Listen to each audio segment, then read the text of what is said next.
अल्लाहुम्मा सल्ली अला मुहम्मदिन व आलि मुहम्मद। अस्सलामु अलैकुम वरहमतुल्लाहि वबरकातुहू। नाज़रीन मोहतरम, हमारा मौज़ू गुफ्तगू कफ़ारा है। और जैसे कि बयान किया गया कि रोज़ों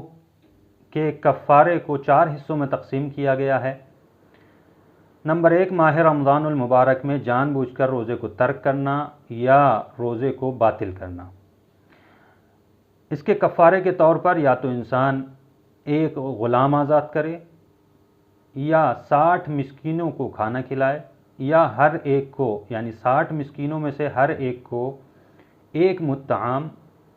कफ़ारे के तौर पर दे, या 60 रोज़े रखे।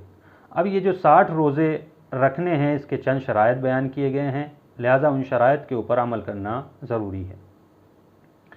इसके शराइत क्या हैं? वो इंसान के जो माह रमज़ानुल मुबारक के रोज़ों के कफ़ारे के तौर पर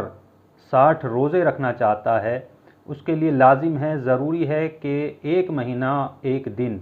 यानी 31 रोज़े इंसान के लिए ज़रूरी है कि वो पै दर पै मुसलसल बग़ैर किसी फ़ासले के, बीच में कोई रोज़ा नहीं छोड़ना है। लाजिम है कि बीच में कोई रोज़ा न छोड़े, यानी 31 रोज़े मुसलसल रखे। और जो बाकी रोज़े बचते हैं यानी 29 रोज़े जो बचते हैं, उनमें आम तौर पर अगर कोई उज़्र मौजूद हो, उर्फ़ आम में अगर कोई उज़्र मौजूद है तो रोज़ा छोड़ सकता है। लेकिन अगर उर्फ़ आम में आम तौर पर कोई उज़्र, कोई मजबूरी नहीं है, तो एहतियात वाजिब यह है कि तमाम रोज़े यानी 2 महीने मुसलसल पै दर पै इंसान रोज़ा रखे। जो शख्स माह रमज़ानुल मुबारक के कफ़ारे के रोज़े रखना चाहता है, अगर किसी उज़्र और किसी मजबूरी के मातहत, जैसे कि इंसान बीमार हो जाए या कोई ज़रूरी सफ़र करना पड़ जाए, या मसलन औरत है तो अगर हाइज़ हो जाए, तो इस सूरत में अगर इंसान रोज़ा छोड़ता है उज़्र की बिना पर, तो जहाँ पर से रोज़े छोड़े थे, मसलन इंसान ने 20 रोज़े रखे और बीमार हो गया, तो अब जब बीमारी के बाद रोज़े रखना शुरू करेगा तो 20 के बाद जो 40 रोज़े बचे हैं, मसलन 21 से शुरू करेगा और 40 रोज़े रख करके 60 रोज़े मुकम्मल कर देगा। लेकिन अगर बग़ैर किसी उज़्र के, बग़ैर किसी वजह के अगर इंसान ने रोज़ा छोड़ा है, जानबूझ कर के रोज़े छोड़ दिए हैं, या इंसान ने हालत इख्तियार में कोई ऐसा काम किया कि जिससे रोज़े छोड़ने मजबूरी हो गई, मसलन इंसान ने दवा खाई जिससे इंसान बीमार हो जाए, या मसलन अगर औरत है तो उसने ऐसी दवा खाई जिससे कि वो हाइज़ हो जाए, लिहाजा इस सूरत में अगर रोज़े छोड़ रहा है बग़ैर किसी मजबूरी के, या जानबूझ करके कोई ऐसा काम किया कि जिससे इंसान को रोज़ा छोड़ना पड़ जाए, तो इस सूरत में ज़रूरी है कि इंसान इब्तिदा से जितने रोज़े रखे हैं वो ना के बराबर हो जाएंगे, उनका कोई शुमार नहीं होगा, बल्कि एक से आपको बिल्कुल इब्तिदा से, शुरू से फिर पूरे 60 रोज़े रखना होंगे, वो ज़रूरी है। जो शख्स माह रमज़ानुल मुबारक में कफ़ारे के तौर पर 60 रोज़े रखना चाहता है, उसके लिए लाजिम है, ज़रूरी है कि ऐसे वक्त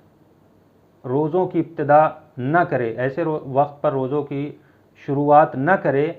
कि जब 31 रोज़ों के बीच में कोई ऐसा दिन आ रहा हो जिस दिन रोज़ा रखना हराम है या रोज़ा रखना वाजिब है। मसलन अगर इंसान रोज़े रखता है ज़िक़ादा की 10 तारीख़ से, तो लाजमी है कि 29वां या 30वां दिन जो है वो बकरीद का दिन होगा, और ईद के दिन, चाहे वो ईद उल फित्र हो या ईद उल अज़हा यानी ईद कुर्बान हो, दोनों दिन रोज़ा रखना हराम है। तो लिहाजा ऐसे वक्त में इंसान रोज़ा नहीं रख सकता, या जिस वक्त मसलन कोई वाजिब रोज़ा पड़ रहा हो, जैसे अगर इंसान रोज़ों को कफ़ारे के रोज़े की स्टार्ट करना चाहता है और रजब की 29 या 30 तारीख़ से शुरू करे, तो लिहाजा 1 महीना यानी 30 रोज़े जो हैं वो 29 शाबान को होंगे, और हो सकता है 29 के बाद पहली जो है वो रमज़ानुल मुबारक हो जाए।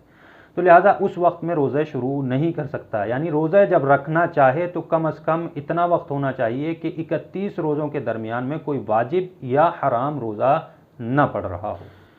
जिस शख्स के लिए कफ़ारे के तौर पर 60 मिस्कीनों को खाना खिलाना या उनको एक मुत्ताम देना लाजिम है, ज़रूरी है, वो कम के ऊपर इक्तफ़ा नहीं कर सकता है। मसलन ऐसा नहीं कर सकता है कि 30 फ़कीरों को हर एक को 2 दफ़ा खाना खिला दे या हर एक को 2 मुत्ताम दे दे, ऐसा नहीं कर सकता, ये जायज़ नहीं है। हाँ, अगर उनके फैमिली में बच्चे और बीवी हैं तो उनकी तरफ से मसलन 3 बच्चे हैं एक इंसान के और एक बीवी 4 और एक वो ख़ुद 5,